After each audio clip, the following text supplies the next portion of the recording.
Assalamualaikum warahmatullahi wabarakatuh.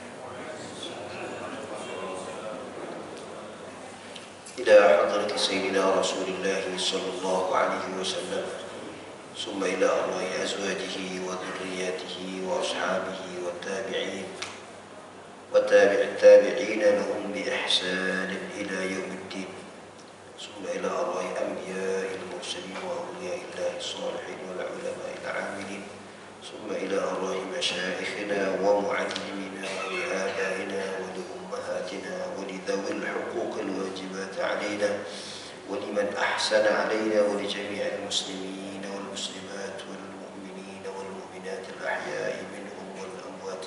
الفاتحة.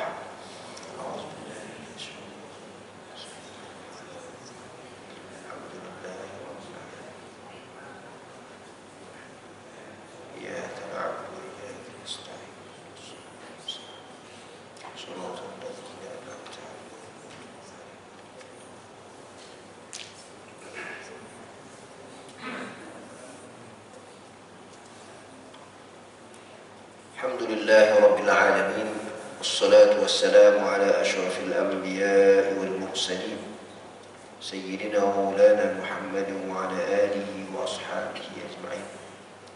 Asyhadu an la ilaha illallah wahdahu la sharika lah, wa asyhadu anna Muhammadan abduhu wa rasuluh. Allahumma salli wa sallim wa barik ala Sayyidina Muhammadin wa ala alihi wa sahbihi wa barik wa sallim tasliman katsira. اللهم نور قلوبنا بنور هدايتك كما نورت الأرض بنور الشمس أبدا برحمتك يا أرحم الراحمين.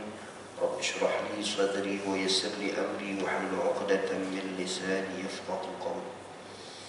أما بعد، tuan dan rahmat Allah Subhanahu wa taala, alhamdulillah, syukur kita kepada Allah Subhanahu wa taala dapat sama-sama kita pada pagi ini untuk menyambung kembali kehidupan kita, menyambung kembali pengajian kita. Mudah-mudahan masa yang Allah Subhanahu wa taala kurniakan kepada kita untuk kita isikan dengan sebaik-baik untuk mendapatkan manfaat daripada Allah Subhanahu wa taala, seterusnya mendapat rahmat daripada Allah Subhanahu wa taala.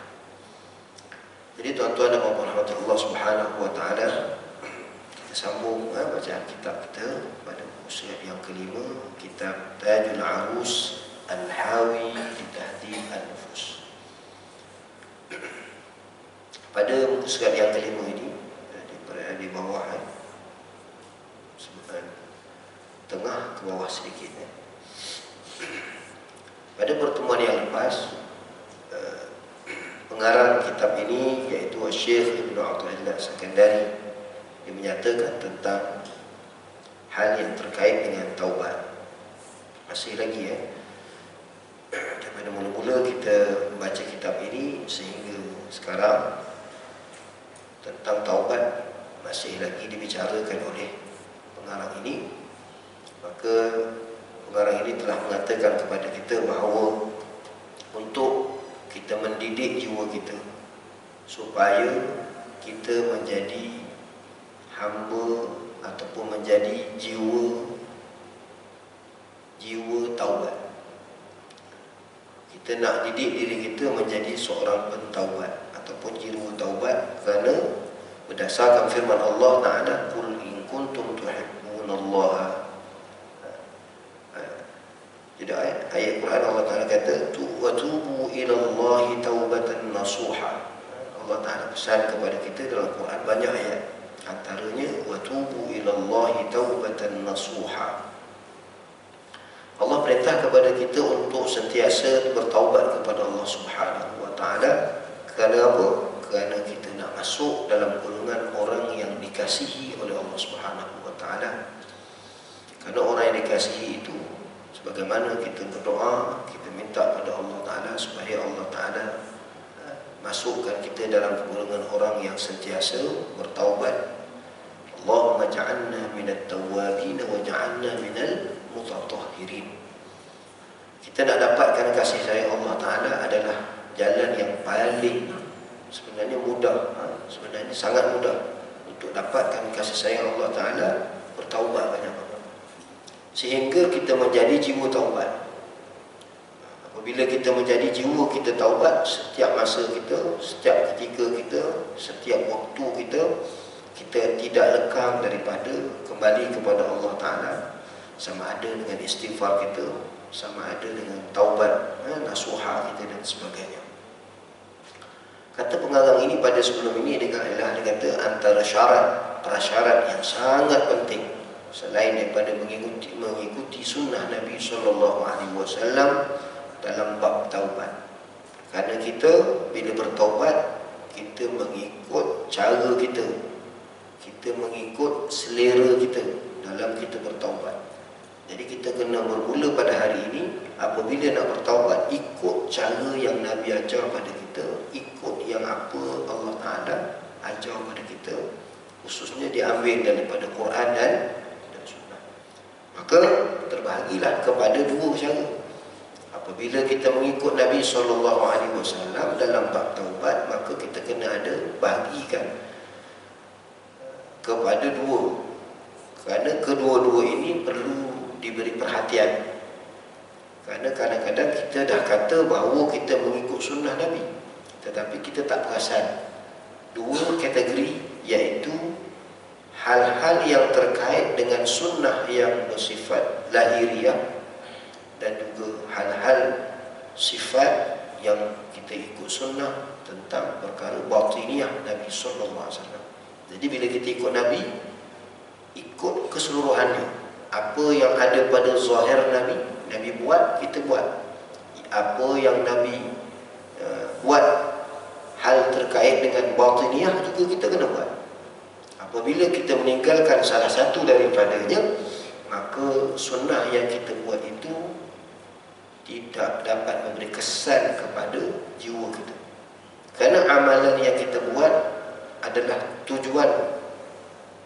Kalau kita bertujuan dalam amalan kita kerana Allah pada sudut niat kita, tetapi untuk tujuan amal itu dibuat kerana Allah itu supaya hati kita terkesan, supaya hati kita tergerak, supaya hati kita itu menjadi lebih baik.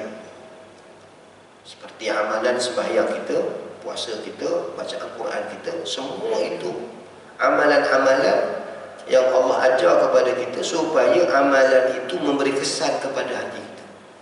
Kadang-kadang kita faham Allah suruh kita baca Quran, kita pun baca. Allah suruh kita semayang, kita pun semayang. Ramai yang tak faham, dia kata aku sudah buat, aku dah baca Quran, aku dah semayang, cukuplah. Sebenarnya tidak cukup, kerana Allah Subhanahu Wa Taala, kerana Nabi SAW beritahu kepada kita bahawa setiap amalan yang kita buat Allah menilik. Maknanya bukan Allah suruh perintah saja untuk kita buat, tetapi Allah menilik akan hati kita, apa yang berlaku. Innallaha la yanzuru ila qulubikum wa a'malikum, innallaha la yanzuru ila ajsamikum, walakinnallaha yanzuru ila qulubikum wa a'malikum. Allah Ta'ala melihat amalan yang kita buat itu pada hati kita. Macam mana keadaan hal ahwal hati kita ketika melakukan amalan itu. Sebab itu dalam hal pendidikan tahzib an-nufus ini, perhatian kita adalah melihat kepada kesan amalan kita. Sebab itu ulama apabila membahaskan tentang orang yang bijak dalam melakukan amal ibadah adalah orang yang berilmu. Sebab itu beza antara ahli ibadah dalam beramal dengan orang yang berilmu. Bezanya langit dengan bumi. Sebagai ulama meletakkan bezanya 1000 rakaat yang dilakukan oleh ahli ibadah bersamaan dengan 1 rakaat dilakukan oleh orang yang berilmu. Jauh. Kerana apa? Kerana bijak, kerana ada hikmah, kerana dia melakukan itu dengan betul, tepat. Orang berilmu sembahyangnya 2 rakaat tu. Tapi kalau kita sembahyang sampai 10 rakaat, belum tentu kita dapat seperti orang yang berilmu sembahyang 2 rakaat. Kerana orang yang berilmu sembahyang 2 rakaat itu penuh ilmunya dan dia buat dengan secara tepat apa yang dianjurkan dalam agama, sebagaimana Rasulullah SAW ajar pada dia. Jadi bila orang yang melakukan amal ibadah tujuan untuk memberi kesan ke dalam hatinya, maka fokus dia amal ibadah itu memberi kesan pada hatinya. Sebab itu orang yang melakukan amal ibadah, dia fokus kepada amal ibadah saja, tidak melihat kepada kesan. Sebab orang yang bijak melihat kesan. Ahli ibadah tidak melihat kesan, dia melihat banyaknya amalnya. Sebab itu orang yang ahli ibadah itu mudah ditipu oleh syaitan, kerana melihat ibadahnya banyak, maka dia rasa dia baik. Adapun orang yang berilmu, dia bukan melihat kepada banyaknya, dia melihat kepada kesannya. Sebab itu innama yakhshallaha min ibadihil ulama. Orang yang benar-benar mendapat kesan, boleh melihat kepada kesan hatinya daripada amal ibadahnya, adalah di kalangan para ulama. Sebab itu mereka, para ulama itu, apabila dia melakukan ibadah itu mendapat khusyuk. Adapun ahli ibadah tidak, dia sembahyang, khusyuk dia letak tepi. Yang penting sembahyang. Kalau baca Quran, yang penting banyak baca Quran tu. Satu juzuk sampai habis. Sebab itu Imam Ghazali rahimahullah, bila kita sebut tentang banyaknya bacaan, Imam Ghazali kata satu bacaan ahli ilmu. Kerana ahli ilmu itu apabila dengan satu bacaan dia mendapat kebaikan daripada bacaannya, dengan tadabburnya, dengan manfaatnya, dengan hikmahnya, maka diamalkan. Itu lebih baik daripada orang yang membaca Al-Quran khatamnya sampai 2 kali. Itu disebutkan oleh Imam Al-Ghazali rahimahullah. Bukan para ulama melarang kita untuk membaca Al-Quran banyak dan beramal banyak, tidak. Tetapi itulah dia katakan kebijaksanaan dalam melakukan ibadah. Jadi kita dah masuk Ramadan ini tuan-tuan, kita kena bijak beramal ibadah. Contoh kita ambil ibu-ibu contohnya, suami pergi masjid, dia pun nak pergi masjid. Suami kata, awak duduk kat rumah je lah, nanti awak masak untuk sahur saya, nanti saya balik sebentar, nanti kan saya pergi semula. Alah, takkan abang seorang je nak sembahyang tahajud, saya pun nak sembahyang tahajud juga, maka dia ikut sembahyang tahajud.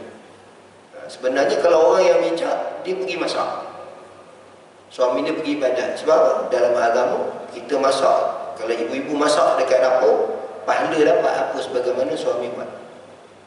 Kadang-kadang kita tak bijak. Samalah orang yang pergi umrah haji. Saya tengok banyak peristiwa yang berlaku sebab tak bijak ibadat. Suami kata, awak tak payah pergi masjid, awak duduk je kat bilik, tunggu saya kat bilik, saya nak pergi tawaf, nanti balik tawaf saya balik, awak tunggu. Orang dah haji bang, saya dah bayar ni, kita dah bayar mahal ni, takkan saya duduk ni, 1 hari saya kira ni. Kata tak payah, awak duduk je dekat masjid. Nak ikut juga. Jadi suami dah mula lain macam, ikut juga. Maka tak bijak. Kerana duduk di dalam bilik dia, suami pergi ibadat, redha dia terhadap suaminya, akur terhadap suaminya, dia dapat pahala, malah lebih besar. Tapi begitulah kita dalam beramal ibadat kena bijak. Begitu juga kita sebagai orang lelaki ini beramal ibadat, kebijaksanaan dalam kita beramal ibadat adalah lebih fokus kita. Jangan kita ibadat untuk diri kita je. Kita ada tanggungan, kita ada isteri di rumah, ada anak di rumah, maka setiap istighfar kita adalah istighfar juga kepada isteri dan anak kita. Itu sebenarnya sunnah Nabi sallallahu alaihi wasallam. Dalam Quran Allah Taala sebut, bila kita minta istighfar, hendaklah istighfarkan diri kita dan juga anak kita. Bila kita sebut astaghfirullahaladzim untuk kita je, tak acil lah tuan. Sebagai ibu dan ayah, bila istighfar, hendaklah kita istighfar kepada anak isteri. Begitu juga kalau kita jadi imam, sebagai seorang suami jadi imam kat rumah, bila kita beristighfar, hendaklah kita baca istighfar itu untuk anak dan isteri kita yang di belakang. Supaya munajat kita bila kita istighfar, astaghfirullahalazim, contoh kita baca alladzi la ilaha illa huwal hayyul qayyum wa atubu ilaihi. Kita sebut memang dalam bahasa Arab, aku minta ampun, tapi dalam jiwa kita munajat pada Allah, ya Allah, aku ada tanggungan suami, ada tanggungan isteri, anak-anak, ya, ampunkanlah dosa mereka sebagaimana Engkau telah mengampunkan dosa aku. Begitu juga kalau kita menjadi ketua kepada sesebuah syarikat dan sebagainya, begitu juga. Jadi kalau orang yang bijaksana, dia buat dengan penuh ilmu dan penuh kefahaman. Beza dengan orang yang buat melulu saja. Dengar YouTube, orang suruh buat, dia pun buat. Bagus juga daripada tak buat langsung. Tapi kita nak jadi orang yang bijak dalam melaksanakan ibadat. Ramadan dah dekat, kita kena bijak tuan-tuan. Jangan bangun malam, khususnya kepada ibu-ibu, bangun malam tanpa izin suami. Jangan sia-sia. Begitu juga kita sebagai orang lelaki ni, jangan kita beramal soleh tinggal tanggungjawab nafkah kita kepada anak isteri kita, makan minum tak dijaga dan sebagainya, habis amalan kita. Begitu juga dalam bulan puasa, orang yang tak bijak, bila dia tahu dia berpuasa, dia banyak baca Quran banyak, tapi lidah tak jaga, juga tak bijak.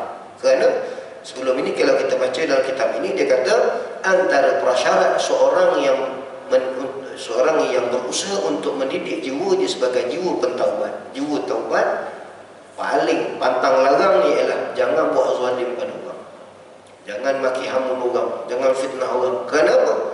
Banyaknya ibadat kita buat tetapi lidah kita tak jaga, kita akan menjadi orang yang sangat rugi. Kerana di akhirat esok kita berhutang dengan orang. Maka amal ibadah yang kita buat susah payah kat dunia, sudahnya menjadi kering dan tak ada pun nilai. Pahala itu tidak dapat kita gunakan untuk masuk dalam syurga dan sebagainya. Maka disebabkan zalim pada orang, zalim pada keluarga kita, anak kita, isteri kita, menyebabkan kita dipertanggungjawabkan, akhirnya tidak ada apa-apa pahala kita dapat. Jadi dalam bulan puasa yang akan datang ini, fokus kita tuan-tuan adalah taubat. Sesiapa yang mendidik jiwa dia untuk jiwa taubat, insya-Allah tuan-tuan akan dapat rasa bahawa tuan-tuan akan banyak, jiwa itu akan cenderung untuk tidak buat perkara yang tidak baik. Jiwa tu dia akan terdorong daripada tak mahu buat perkara yang jahat, yang tak baik. Dia nak buat yang baik. Dan dia tak sibuk dengan orang. Tak sibuk dengan orang. Nanti Allah akan didik jiwa dia tadi. Dia tak sedar bila Allah didik jiwa dia. Dia tak sibuk hal orang. Kenapa? Apabila dia bertaubat, Allah pelihara dia. Allah pelihara. Secara tidak langsung kita tak sedar. Sebab itu adabani rabbi fa ahsana ta'dibi. Apabila Allah Ta'ala sendiri yang mengajar kita bagaimana kita beradab, maka didikan Allah Ta'ala itu yang paling terbaik. Dan bila Allah Ta'ala didik kita, dia akan didik kita tak sedar Allah didik itu bagaimana caranya. Dia buang sifat-sifat buruk kita tanpa kita sedar. Dan kadang-kadang kita sedar bila mana ada orang sebut, orang bagi tahu, kau lain sekarang ni, dulu mulut kau, sekarang iya ke? Aku rasa macam sama je. Macam tu. Jadi sebab itu kata Syekh Ibn Atha'illah, prasyarat paling utama ialah bila kita sudah bertaubat, jangan buat zalim kau. Kata bermula awal maqam taubat dan tiada diterima suatu yang kemudian, melainkan dengan taubat, yakni tiada diterima amal dan sekalian kebajikan melainkan jika diterima taubatnya. Ini penting tuan-tuan. Kita sibuk nak buat amal, taubat tak ada. Dia kata apa? Penerimaan amalan itu berasaskan kepada taubat kita. Kalau kita tak bertaubat, amalan kita itu kemungkinan akan tidak diterima oleh Allah Ta'ala. Kalau orang yang bertaubat, dia kembali kepada Allah, semua amal ibadahnya dia akan serah pada Allah. Adapun orang yang tidak bertaubat, dia tak rasa penyerahan diri dia pada Allah. Dia rasa dia buat ibadat, dia rasa buat amalan, tapi penyerahan diri kepada Allah itu tidak berlaku. Kita ambil perkara yang sangat mudah. Tak lama lagi Ramadan ni kita baca Quran. Sejauh mana kita menyerahkan diri kita dalam membaca Al-Quran, ataupun kita sibuk dengan tajwidnya, dengan tadarusnya, tentang tentang berapa kita nak khatamnya. Kita fokus kepada itu semata-mata. Kenapa kita tak nak fokus kepada yang lebih baik daripada itu, sebagaimana yang dianjurkan oleh Allah Ta'ala? Allah suruh Quran itu, jangan kamu buat Al-Quran itu seperti orang Yahudi. Alam ya'nini alladhina amanu an takhsha'a qulubuhum li dzikrillah wa ma nazala minal haqq, ila akhir ayat.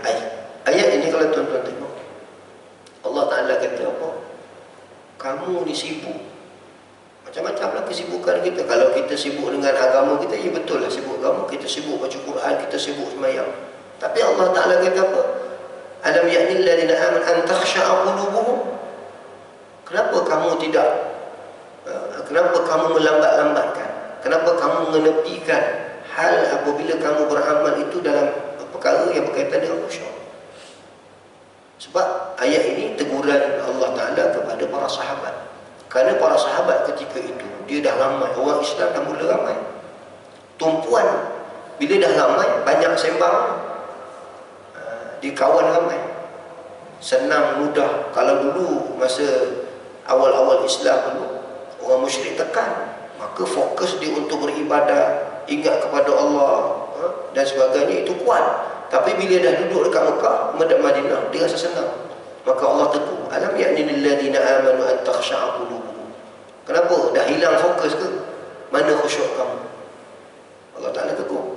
Maknanya kita jangan, bila kita sibuk dengan amalan kita, kita teruja dengan amalan kita, kita lupa kepada fokus kita kepada khusyuk kepada Allah Ta'ala, iaitu memberi penekanan kepada kesan amal ibadat itu. So kita jaga sembahyang kita, walaupun 8 rakaat, tapi kita jaga kualiti sembahyang kita supaya khusyuk, ingat kepada Allah. Dalam sembahyang kita, kita kembali kepada Allah, ada munajatnya dalam sembahyang. Ini tak, kita fokus kepada 20, penat, badan penat, semua penat, tengah sembahyang fikir bukan-bukan, ingat kemurih, ingat itu, ingat ini, macam-macam.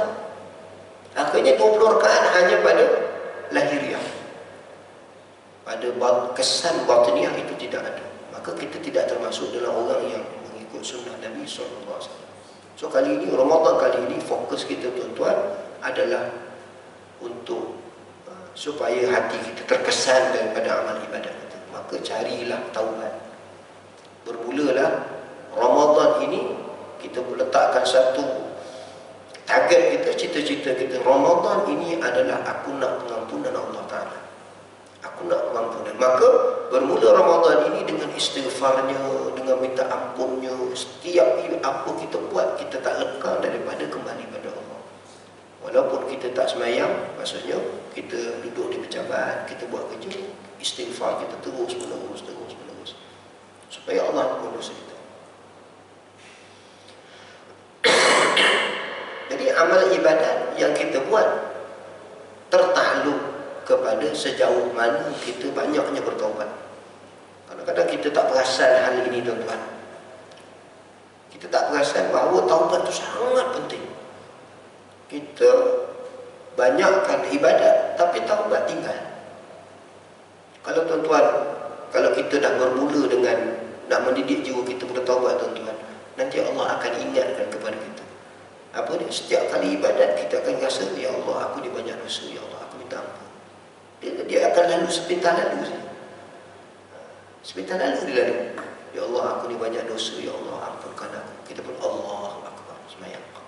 Dia akan jadi begitu. Akhirnya kita, bila kita buat terus menerus tuan-tuan, semua ibadat kita, sampai kita nak tanak nasi pun, kita akan rasa, ya Allah, ampunkan dosa aku, dosa anak aku, dosa suami aku, sampai-sampai menanam. Sebab apa? Jiwa kita sudah dapat jiwa taubat. Orang macam ni tuan-tuan beruntung. Kenapa?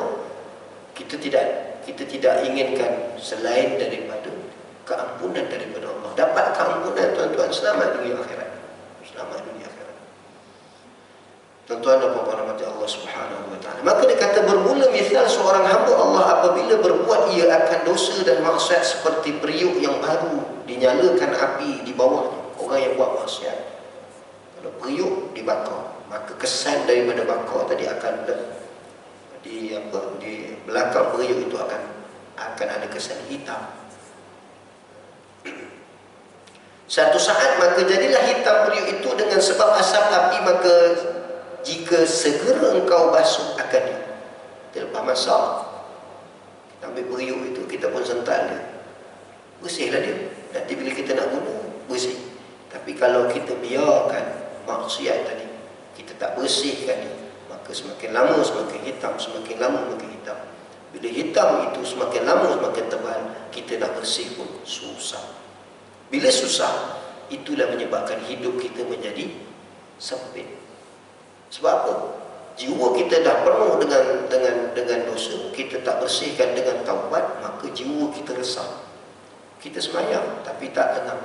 Kita mengaji Quran tetapi tak rasa macam tak tenang, rasa tak bahagia. Hidup macam-macam, ada anak, ada isteri, ada rumah, ada duit, ada macam-macam, tapi tak mendapatkan kebahagiaan. Kenapa? Jiwa itu hitam. Maka bila mana sampai kita nak bersihkan ni dalam keadaan maksiat kita sangat tebal, maka kita pun bermulalah untuk bertaubat pada Allah. Bila kita mula nak bertaubat, kita rasa susah betul nak bertaubat. Kenapa susah? Kerana kerak daripada kehitaman tadi memerlukan kepada kederan untuk kita cuci dia. Maka orang yang nak kembali kepada Allah mesti bersungguh-sungguh. Susah, dia akan jadi susah, dia akan jadi malas, dia akan jadi give up. Dosa dah banyak, dia give up. Sebab perlukan kepada sentalan yang kuat baru dia hilang. Maka orang nak kembali kepada Allah mesti dia struggle, dia bersungguh-sungguh. Disebut oleh ulama sebagai himmatun aliyatun. Dia mesti ada kemahuan yang bersifat sempurna ataupun bulat, kuat, supaya dia terus menerus kembali kepada Allah Ta'ala. Sebab ada orang dia nak kembali, dah hijrah kepada Allah, maka dia kata, Ustaz, kenapa susahnya nak jadi orang baik? Ustaz, saya kata senang jadi orang baik. Nak jadi orang jahat itu susah. Nak jadi orang baik senang. Tapi kenapa susah nak buat jadi baik? Sebab dosa kita banyak. Sebab itu kita jadi susah. Tapi kalau kita hari-hari kita bertaubat kepada Allah Ta'ala, mudah kita beramal. Nak semayang 2 rakaat ba'diyah qabliyah, senang. Nak baca Quran senang je. Tapi bila orang tu dah dosanya terlalu banyak, nak baca sepotong ayat pun susah satu hari. Pegang Quran pun susah, nak berzikir pun susah. Diberatkan Allah Ta'ala lidah dia. Kenapa dosa? Maka dia kata, dan jika tiada engkau segera basuh akan dia dan engkau nyalakan api kerana buat bertanak padanya, tanak nasi katanya, padanya beberapa kali, nescaya banyak hitam padanya hingga pecah ia, maka tatkala sudah sangat-sangat hitam atau sudah pecah, maka tiada faedah membasuhkannya sesuatu. Bila dah bergerak di bawah kuali itu, kita nak bersih pun dah tak jalan dah. Ambil sabun pun tak hilang dah. Kita ambil itu kena ketuk lagi, kena bakar lagi, kena ada susah untuk hilangkan balik semula. Sudahnya kita buang, dia beli baru. Maka dia kata, maka bermula taubat seorang hamba Allah itu menghilangkan ia akan hitam pada hatinya, kerana apabila berbuat maksiat seorang itu hitam hatinya dengan sebab dosanya, dan jika tiada taubat ia daripadanya, maka diperbuat berapa maksiat jadilah seperti hitamnya, maka tiadalah boleh dibasuh lagi akan dia.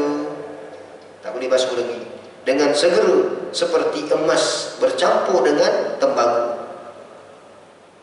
Maka kalau emas bercampur dengan tembaga, bila kita nak ceraikan dia, maka kita gunakan api yang teramat sangat, api yang sangat menyala-nyala untuk pisahkan antara tembaga dengan emas. Begitulah nanti Allah Ta'ala masukkan, na'udzubillah, dimasukkan kita dalam neraka. Kenapa? Nak memisahkan kita tadi. sebelum kita dibakar oleh Allah Ta'ala dalam neraka, baik kita bersusah payah untuk bertaubat kepada Allah, untuk Allah tanggalkan segala maksiat yang kita buat, walaupun kita melalui berbagai kesusahan. Kita berpuasanya, kita bangun malamnya, kita habis masa kita, kita habis duit kita bersedekah supaya Allah buangkan sikit demi sikit maksiat kita. Akhirnya maksiat kita tu, dosa-dosa kita hilang sedikit demi sedikit, nipis. Maka dia kata, dengan sebab bakaran api tadi, bila terbakar api tu nak pecahkan antara tembaga dengan emas tadi, itu bakaran yang sangat panas. Jadi dia nak menunjukkan kepada kita bahawa betapa sukar dan susahnya bila mana kita menangguhkan taubat. Dah sampai umur kita dah 40, 50 baru nak bertaubat, tuan-tuan. Allah Akbar. Masa tu tak mampu dah. Maka jangan give up. Kita teruskan. Kalau memang sukar, sebab dah tebal. Maka kita kena struggle biar mati dalam taubat. Maka kena bermula daripada sekarang. Kita kena terus saja. Antara keduanya melainkan dibakar dengan api, maka hendaklah bersungguh engkau berbuat amal yang saleh dan atasnya diharap diterima amal engkau. Maka antara kita ciri taubat tadi ialah terus beramal soleh. Terus beramal soleh supaya amal soleh kita diterima oleh Allah Ta'ala. Maka untuk mendapatkan penerimaan amal soleh kita tadi, mesti terus menerus bertaubat. Dan bersungguh engkau taubat kepada Allah Subhanahu wa Ta'ala sentiasa pada tiap-tiap waktu dan masa. Dia kata setiap waktu dan masa, bukan setiap malam ganjil saja, bukan malam Lailatul Qadar saja, bukan malam saja, siang sekali. Pada tiap-tiap waktu dan masa, kiranya menghilangkan Allah Ta'ala akan hitam pada hati engkau itu. Kerana orang yang taubat daripada dosanya dengan syarat seperti orang tiada dosanya, maka jika dapat petunjuk engkau dengan memperbuat taubat. Dia kata apabila kita sibuk dengan taubat, jadikan jiwa kita taubat dengan beberapa syarat yang kita dah sebut sebelum ini, maka dia kata apa? Mudah kita mendapat hidayah daripada Allah Ta'ala. Kerana orang yang boleh bertaubat adalah orang yang mendapat kurniaan Allah Ta'ala secara khusus. Orang boleh bertaubat ni bukan semua orang boleh bertaubat. Adapun kita tengok orang tu istighfar, astagfirullah, belum tentu lagi. Sebab apa? Kita tak melihat kepada jiwa dia lagi. Sebab bila kita istighfar, jiwa kita ada munajatnya. Maka istighfar itu memenuhi syarat. Maka dia kata, dengan memperbuat taubat dan istighfar, maka sungguhnya dapat untung atau bahagia bagi orang yang dapat lakukan taubat, dan baik hidup engkau, mendatangkan kebaikan kepada hidup kita dengan taubat, kerana bahawasanya taubat ini adalah pemberian daripada Allah. Kalau dalam ilmu tasawuf, dia kata orang yang boleh bertaubat ini, istiqamah dalam taubat ini, adalah orang yang dipanggil orang yang mendapat ilmu kasyaf. Orang yang sentiasa bertaubat, dia ahli kasyaf. Tapi terbalik dengan kita, ahli kasyaf, dia nampak apa Ustaz? Nampak jin, nampak hantu. Tak faham lah tu.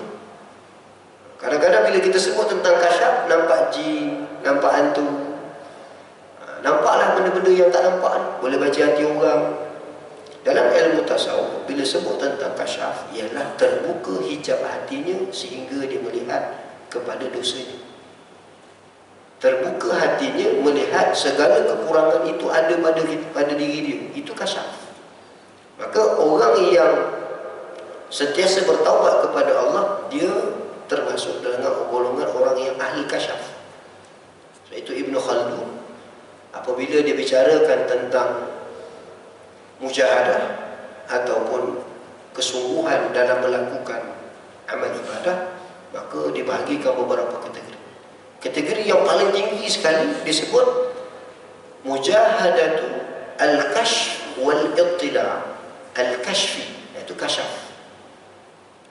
Seseorang yang bersungguh-sungguh dalam amal ibadatnya, al-kashf wal-ittila', sehingga hijabnya terbuka, tersingkap hijab hatinya, melihat kepada segala kejadian yang Allah ciptakan dalam diri dia. Wa fi anfusikum afala tubsirun. Allah Ta'ala kata, pada diri kamu, lihatlah yang ada pada diri kamu. Maknanya apa? Pada diri kita ini hamba Allah. Kita ini ada banyak dosa. Kita ini banyak kekurangan. Kita ini hina di hadapan Allah. Itu al-kashf wal-ittila'. Dan pandangan mata hati dia sangat tajam. Sebab Allah Ta'ala sebut, saya lupa dalam ayat apa, yang hadid Allah Ta'ala sebut tu. Dalam surah hadid tak silap saya, Allah Ta'ala kata, apabila seorang itu, bila dia mati, Allah Ta'ala cabut nyawa dia, dan Allah Ta'ala bawa dia masuk dalam alam barzah. Allah Ta'ala kata apa? Ketika itu pandangan mata hati orang itu seperti pisau yang amat tajam. Ketajaman pandangan hati itu, Allah Ta'ala beritahu, tajam tu macam pisau. Maknanya dia boleh nampak syurga neraka. Tak ada hijab, nampak syurga neraka tadi. Jadi orang yang kita duduk dalam bumi ni, Allah tak buka hijab lagi. Bila Allah tak buka hijab, kita kena usaha Allah bukakan hijab hati kita. Usaha kita tadi dengan taubat. Bila kita bertaubat, Allah buka hijab kita. Kita nampak dosa kita. Kita tak nampak jahat orang. Kita nampak semua baik. Yang jahatnya aku, yang kurang ni aku. Ini dipanggil ilmu kasyaf. Siapa dapat ilmu kasyaf ini yang dianjurkan dalam agama. Bukan kasyaf boleh nampak itu ini. Bukan. Kerana orang yang bertaubat itu merupakan kurniaan daripada Allah. Siapa dapat kurnia dia boleh bertaubat, untunglah dia. Sangat untung. Ini pemberian daripada Allah Subhanahu wa Ta'ala mengasihi ia.